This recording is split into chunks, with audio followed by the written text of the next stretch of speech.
तो दोस्तों आज आपको दिखाएंगे हम पुरानी शादी।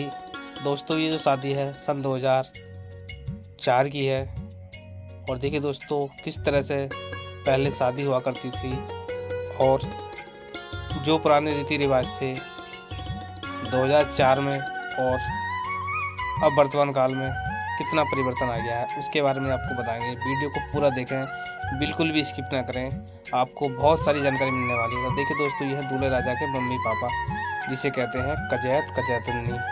चाहे दूल्हे राजा को हों चाहे दुल्हन के हों, मम्मी पापा उनको शादी वाले दिन कजैत कजैतनी कहते हैं। तो देखिए दोस्तों पहले ये मिट्टी की भूमचंद माता मोहनिया माता हुआ करती थी, जिस पर दूल्हे राजा मत्था टेकने आते थे और 7 फेरे लेकर उसके बाद बारात के लिए कूच होते थे। और यहाँ देखिए दूल्हे के जीजा कंधे में बैठाल कर दूल्हे राजा को लाते हैं। तो देखिए दोस्तों अब बारात घर से निकलने वाली है और गाजे बाजी के साथ दूल्हे राजा को घर से निकालते हैं। देखिए यहाँ पर दूल्हे राजा की मम्मी, बहन और जीजा जी, रिश्तेदार, गांव वाले सभी पुरुष महिलाएं यहाँ खुशी में चूर होकर नाच रहे हैं, क्योंकि आज इनके घर में आने वाली है प्यारी सी सुंदर सी बहू रानी। और खुशी में चूर ये नाचते हुए। तो देखिए दोस्तों पहले इस तरह से बारात निकलती थी, हालांकि आज भी वर्तमान काल में इसी तरह से बारात निकलती है गाजे बाजे के साथ। इस परंपरा में कोई परिवर्तन नहीं आया है। परिवर्तन आया तो संसाधनों का और वस्त्रों का, क्योंकि पहले ज़्यादा फैशन का दौर नहीं था। अब ज़माना बदल चुका है, नए नए फैशन आ चुके हैं।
देखिए दोस्तों अब बारात निकल चुकी है।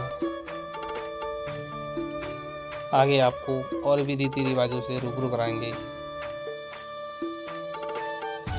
दोस्तों ये है डल बाबा का प्राचीन मंदिर, जो बुक्सा समाज के पूर्वज थे। दोस्तों पूरब से बारात आए या पश्चिम से बारात आए, बीच में ये मंदिर पड़ता है, तो इसमें दूल्हे राजा का मत्था टेकना बहुत ज़रूरी है। यहाँ पर हर बारात रुकती हैं।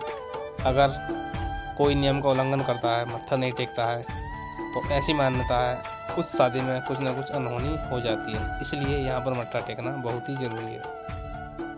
तो देखिए दोस्तों ये है पौंचक की परंपरा, इसे हमारे गढ़वाल मंडल में मिलापा की परंपरा कहते हैं। दोस्तों इस परंपरा में कन्या पक्ष के लोग आते हैं, जिसमें एक साला होता है, नाई होता है और पंडित जी होते हैं, जो दूल्हे राजा का या बरातियों का स्वागत करते हैं। मंत्र उच्चारण से यहाँ पर मंत्र पढ़े जा रहे हैं और यहाँ पर स्वागत की परंपरा चल रही है। दोस्तों ये जो परंपरा है जलमासे में होती है। जलमासे का अर्थ है दोस्तों शादी वाले घर से दूर कहीं स्कूल पे या कहीं पंचायत घर पे या किसी अन्य के घर में बारात को पहले रोकते हैं, वहाँ पर स्वागत होता है। साले द्वारा अपनी जीजा जी का तिलक खींचा जाता है और साले द्वारा जीजा जी को नेक के रूप में कुछ वस्त्र और पैसे दिए जाते हैं। और दोस्तों यहीं जलमासे पर एक गोला देने की परंपरा चलती थी, जो दूल्हे राजा के पिता को कजैत को सारे बराती जितने भी बारात में आते थे वो गोला देते थे। हालांकि इस परंपरा में फिर परिवर्तन हुआ, गोलों के रूप में फिर लोग पैसे देने लगे, जो भी श्रद्धा थी 10-20 रुपये या 5 रुपये। लेकिन आज वर्तमान काल में ये परंपरा पूरी तरह से लुप्त हो चुकी है।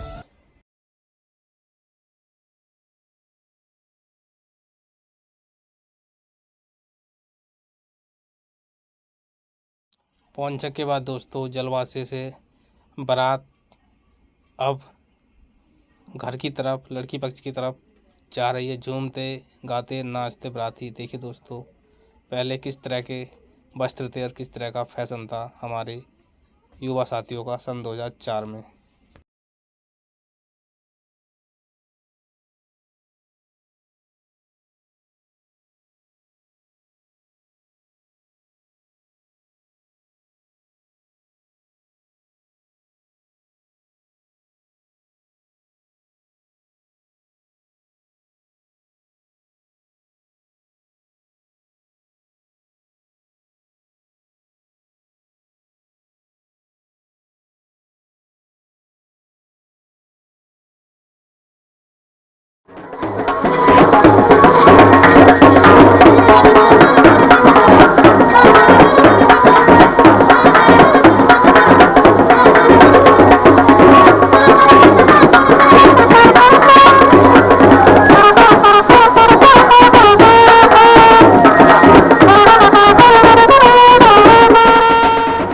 दोस्तों ये है दारबार की परंपरा। इसमें 2 केले के पेड़ को काट कर गड़ाया जाता है और उसमें भगवान जी की तस्वीरें लगाई जाती हैं। लेकिन आज इस परंपरा में परिवर्तन आ गया है। केले के पेड़ की जगह टेंट लगा दिया जाता है और भगवान की तस्वीर से कोई लेना देना न रहा। तो दोस्तों देखिए, इस तरह से पौंचक की परंपरा होती है। जो लड़की के पापा होते हैं, जिसे शादी वाले दिन कजैत कहते हैं, और लड़की की मम्मी को कजैतनी, उनके द्वारा यहाँ पर खड़ुआ डाले जाते हैं। खड़ुआ मतलब तिलक किया जाता है और नेक के रूप में कुछ पैसे दिए जाते हैं। बारी बारी से सभी परिवार के, गांव वाले के जो बड़े रिश्ते में आते हैं, सम्मानित रिश्ते में आते हैं,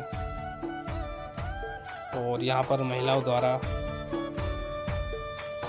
गाने गाए जाते हैं दारबार के। इसमें एक गाना जो होता है, बारातियों को गाली देने वाला गाना होता है। दोस्तों गाली देने वाले का अर्थ ये नहीं है कि बिल्कुल गाली दे रहे हैं, एक हंसी मजाक वाला गाना होता है जिसमें बहुत ही हंसी मजाक होती है और ये बहुत ही खूबसूरत गाना होता है जिसमें बारातियों को गाली दी जाती है। दोस्तों ये जो महिलाओं द्वारा लोकगीत गाए जाते हैं, गाने बजाने होते हैं, वो पर्दे के पीछे होते हैं। दोस्तों आगे दूल्हा राजा बैठे रहते हैं कुर्सी पे और बीच में पर्दा लगा दिया जाता है। उस पर्दे के पीछे से ये महिलाएं गाना गाती हैं।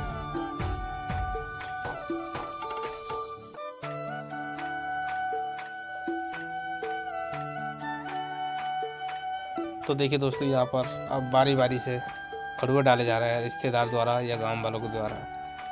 खड़ुए का जो अर्थ होता है दोस्तों, मैं पूर्व में ही बता चुका हूँ। दूल्हे राजा को, जो कन्या पक्ष के बुजुर्ग होते हैं, दूल्हे राजा से बड़े, वो नेक के रूप में कुछ पैसे देते हैं और पंडित जी यहाँ पर मंत्र पढ़ते हैं। चाहे पुरुष हो या महिला हो, जो बुजुर्ग होते हैं वही खड़ुआ डालते हैं। और यहीं पर दोस्तों चाय नाश्ता, हुक्का पानी, बीड़ी सिगरेट बारातियों के हालचाल पूछे जाते हैं और अच्छी तरीक़ा से इज्जत के साथ यहाँ पर बारातियों का स्वागत किया जाता है, सम्मान किया जाता है, खातिरदारी की जाती है। तो देखिए दोस्तों, इस तरह से बारी बारी से यहाँ पर खड़ुआ डाल रहे हैं। तो दोस्तों यही है दारबार की परंपरा, जिसमें महिलाओं द्वारा लोकगीत गाए जाते हैं और बारी बारी से यहाँ पर दूल्हे राजा को नेक दिया जाता है। तो दोस्तों दूल्हे राजा अब बैठ चुके हैं मंडप पर और अब होने वाले हैं फेरे। दोस्तों यहाँ पर बुक्सा समाज में फेरे से पहले सर्वप्रथम कन्यादान होता है और देखिए यहाँ पर मंत्र द्वारा, यहाँ पंडित द्वारा दूल्हे राजा को जल ग्रहण किया जा रहा है। ये सब बुक्सा शादी के विधि विधान या प्राचीन परंपराओं के हिस्से हैं या प्राचीन परंपरा को निभा रहे हैं।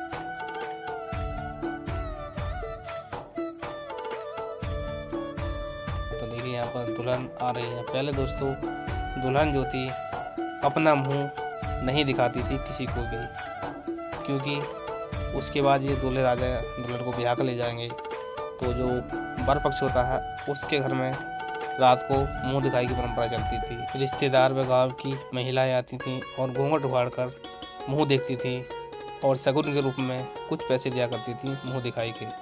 लेकिन अब इस परंपरा में अंतर आ गया है, क्योंकि अब तो फैशन का ज़माना है। दुल्हन शुरू से ही अपना मुँह दिखा देती है सबको, लेकिन परंपरा अब भी होती है मुँह दिखाई की, क्योंकि जो सदी से चली आ रही है वो चलती रहेगी। तो देखिए दोस्तों, इस तरह से यहाँ पर कन्यादान की भी परंपरा संपन्न हो चुकी है और आशीर्वाद दिया जा रहा है वर वधू को, और अब फेरे हो रहे हैं। फेरे के बाद यहाँ पर शादी संपन्न हो जाती है।